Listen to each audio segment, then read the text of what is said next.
बना होता है। रुद्रोतक, इसका कार्य जल का वाष्पोत्सर्जन रोकना है। दारू, इसका कार्य यांत्रिक सहारा देना है। रुद्रोतक, यह हल्के रंग का होता है। दारू, यह गहरे रंग का होता है। 7. प्रकाशीय श्वसन फोटोरेस्पिरेशन vs अप्रकाशीय श्वसन डार्क रेस्पिरेशन। प्रकाशीय श्वसन, यह केवल प्रकाश की उपस्थिति में होता है।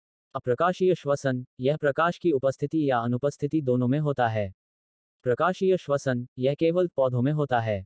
अप्रकाशीय श्वसन, यह सभी पौधों में होता है। प्रकाशीय श्वसन, इसमें एटीपी का शुद्ध उत्पादन नहीं होता। अप्रकाशीय श्वसन, इसमें एटीपी का शुद्ध उत्पादन होता है। प्रकाशीय श्वसन, यह क्लोरोप्लास्ट, पेरोक्सिसोम और माइटोकॉन्ड्रिया में होता है। अप्रकाशीय श्वसन, यह मुख्य रूप से माइटोकॉन्ड्रिया और कोशिका द्रव्य में होता है। 8. सी पौधे vs पौधे। सी पौधे, प्रकाश संश्लेषण का प्रथम स्थायी उत्पाद 3 सियर बोंग वाला यौगिक PGA है। सी पौधे, प्रकाश संश्लेषण का प्रथम स्थायी उत्पाद 4 सियर बोंग वाला यौगिक OAA है। सी पौधे, ये प्रकाशीय श्वसन से ग्रस्त होते हैं। सी पौधे, ये प्रकाशीय श्वसन से ग्रस्त नहीं होते। सी पौधे, इनमें केवल एक प्रकार का क्लोरोप्लास्ट होता है। सी पौधे, इनमें दो प्रकार के क्लोरोप्लास्ट मीसोफिल व बंडल शीथ होते हैं। सी पौधे, इनकी CO2 स्थिरीकरण दक्षता कम होती है।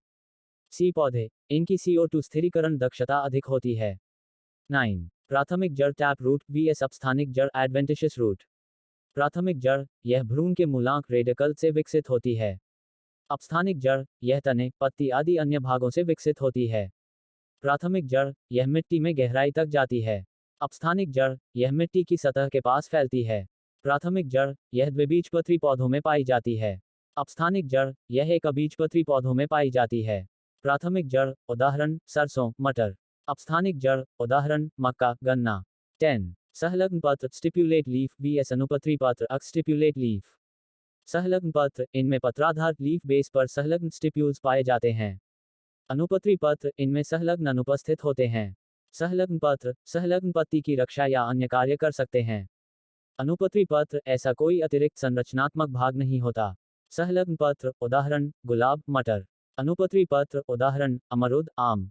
11. रंध्र स्टोमेटा vs द्वार कोशिकाएं गार्ड सेल्स। रंध्र, यह एक छिद्र पोर है जिससे गैसों का आदान प्रदान होता है। द्वार कोशिकाएं, ये दो वृक्काकार कोशिकाएं हैं जो रंध्र को घेरे रहती हैं। रंध्र, यह निष्क्रिय संरचना है। द्वार कोशिकाएं, ये सक्रिय कोशिकाएं हैं जिनमें क्लोरोप्लास्ट होता है। रंध्र, इसका आकार स्थिर नहीं रहता। द्वार कोशिकाएं, इनके टर्गर प्रेशर में परिवर्तन से रंध्र का आकार बदलता है। रंध्र, इसके माध्यम से वाष्पोत्सर्जन होता है। द्वार कोशिकाएं, ये रंध्र के खुलने और बंद होने को नियंत्रित करती हैं। 12.